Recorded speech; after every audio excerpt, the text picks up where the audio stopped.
రాష్ట్రంలో తొలిసారిగా పిఠాపురం నియోజకవర్గంలో జనసేన పార్టీకి సంబంధించిన కమిటీల ఏర్పాటుకు కొత్తగా జరిపిన ఎన్నికల సాధారణ ఎన్నికల్ని తలపించాయి. ఇప్పటికే గ్రామ వార్డు కమిటీల ఎన్నికలు పూర్తి కాగా పిఠాపురం, గొల్లప్రోలు, కొత్తపల్లి పట్టణాల మండలాల కమిటీలను సీక్రెట్ బ్యాలెట్ పద్ధతిలో నిర్వహించారు. ఎన్నికలను చేబ్రోలులోని కొడిదెల పవన్ కళ్యాణ్ నివాసంలో జనసేన పార్టీ రాష్ట్ర ప్రధాన కార్యదర్శి రామ్ తాళ్లూరి పర్యవేక్షణలో నిర్వహించారు. పిఠాపురం పట్టణ అధ్యక్షురాలుగా డాక్టర్ వరలక్ష్మి, ఉపాధ్యక్షుడిగా బాలిపల్లి అనిల్ కుమార్, పిఠాపురం మండల అధ్యక్షుడిగా మాజీ ఎమ్మెల్యే వెన్న నాగేశ్వరరావు, తనయుడు వెన్న జగదీష్, ఉపాధ్యక్షుడిగా నిమ్మన దుర్గాప్రసాద్, గొల్లప్రోలు పట్టణ అధ్యక్షుడిగా మామిడాల సూరిబాబు, ఉపాధ్యక్షుడిగా కడారి సత్యనారాయణ, గొల్లప్రోలు మండల అధ్యక్షుడిగా జ్యోతుల శ్రీనివాస్, ఉపాధ్యక్షుడిగా పాలశెట్టి తమ్మారావు ఎన్నికయ్యారు. వీరికి రామ్ తాళ్లూరి చేతుల మీదుగా నియామక పత్రాలు అందజేశారు.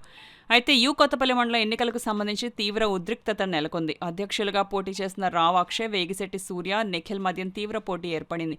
ఎన్నికలు 3 సార్లు వాయిదా పడడంతో ఎందుకు వాయిదా వేస్తున్నారంటూ రావ్ అక్షయ్ వర్గం పవన్ కళ్యాణ్ నివాసం వద్ద ఆందోళనకు దిగారు. ఒకనొక సమయంలో తీవ్ర తోపులాట, పోలీసులు చెదరగొట్టడం కూడా జరిగింది. తర్వాత ఎన్నిక నిర్వహించగా రావ్ అక్షయ్ అధ్యక్షుడిగా, ఉపాధ్యక్షుడిగా దొడ్డి దుర్గాప్రసాద్ ఎన్నికయ్యారు.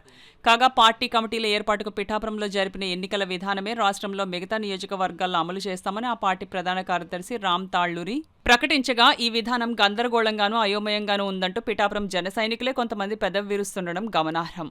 మా అధినాయకుడు పవన్ కళ్యాణ్ గారు మొట్టమొదటిసారిగా దేశంలోనే ఒక సంచలనమైన నిర్ణయం తీసుకుని పార్టీలో కింద స్థాయిలో పనిచేసే నాయకులందరినీ కూడా మెంబర్ టు లీడర్ అని చేసే విధంగా ఒక కార్యక్రమాన్ని ఎంచుకోవడం జరిగింది.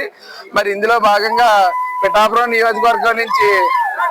నియోజకవర్గాన్ని ముందుగా ఎంచుకుని ఇక్కడ ఎన్నికల ప్రక్రియలో ప్రజాస్వామ్యబద్ధంగా మండల ఇన్ఛార్జీలని, టౌన్ ఇన్ఛార్జీలని, అలాగే కింద స్థాయి బూత్, వార్డుల వరకు ఇక్కడ ఎన్నికలు జరపడం జరిగింది. మరి అందులో భాగంగా మా అధినాయకుడు ఇచ్చిన అవకాశాన్ని మేము ఉపయోగించుకోవడం వల్ల ఈవేళ కొత్తపల్లి మండల ఇన్ఛార్జిగా నేను, అలాగే నా తమ్ముడు దొడ్డి దుర్గాప్రసాద్ ఇద్దరం కూడా మేము గెలవడం జరిగింది. మరి కళ్యాణ్ గారు ఇచ్చిన అవకాశాన్ని సద్వినియోగం చేసుకుని కొత్తపల్లి మండలాన్ని కళ్యాణ్ గారికి కంచుకోటగా మారుస్తామని చెప్పి తెలియజేస్తున్నాం. మరి మరి మరి మరి ఇక్కడ ముఖ్యంగా ఇక్కడ తెలియజేయాల్సిన విషయాలు ఏమంటే, ఇక్కడ పార్టీకి జరిగిన అంతర్గత ఎన్నికలు, మరి ఏదో ప్రత్యర్థుల మీద జరిగిన ఎన్నికలు కాదు కాబట్టి పార్టీ ఎన్నికలుగా చూసి అందరినీ కలుపుకొని ముందుకు పోయేలాగా మా విధానం ఉంటుందని తెలియజేసుకుంటూ, మాకు సహకరించిన పెద్దలు మరి మురాలిశెట్టి సునీల్ గారికి, అలాగే డాక్టర్ గారికి, మరి మా ఇన్ఛార్జీలు, ముఖ్యంగా రాత్రి పగల్లో నా గురించి శ్రమించిన మా ఇన్ఛార్జీలు, మా గ్రామ ఇన్ఛార్జీలు, మా బూత్ ఇన్ఛార్జీలు అందరికీ కూడా నా ధన్యవాదాలు తెలియజేసుకుంటున్నాను. మరి మీరు చేసిన పని, మీరు నా కోసం నిలబడిన పనితీరు ఇవి ఎప్పటికీ మర్చిపోలేనని చెప్పి తెలియజేసుకుంటూ, మరి మీ అందరికీ సేవ చేసుకునే పార్టీకి సేవ చేసుకునే అవకాశం కళ్యాణ్ గారు నాకు ఇచ్చినందుకు ధన్యవాదాలు తెలియజేసుకుంటున్నాను. మరి అలాగే ముఖ్యంగా మరి నేను ఇన్స్పిరేషన్ కింద భావించే మా నాయకుడు, మా ఎంపీ గారు మరి ఎల్లప్పుడూ మమ్మల్ని ప్రజాసేవలో ఉండమని ప్రోత్సహించడం జరిగింది.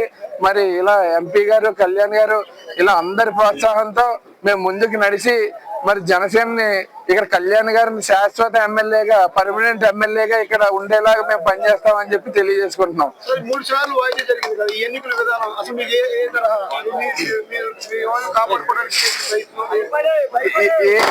ఏం లేదండి, వాయిదా అంటే చిన్న మిస్కమ్యూనికేషన్స్ వల్ల జరిగినాయి తప్ప మరి ఇంకే ఉద్దేశాలు లేవు.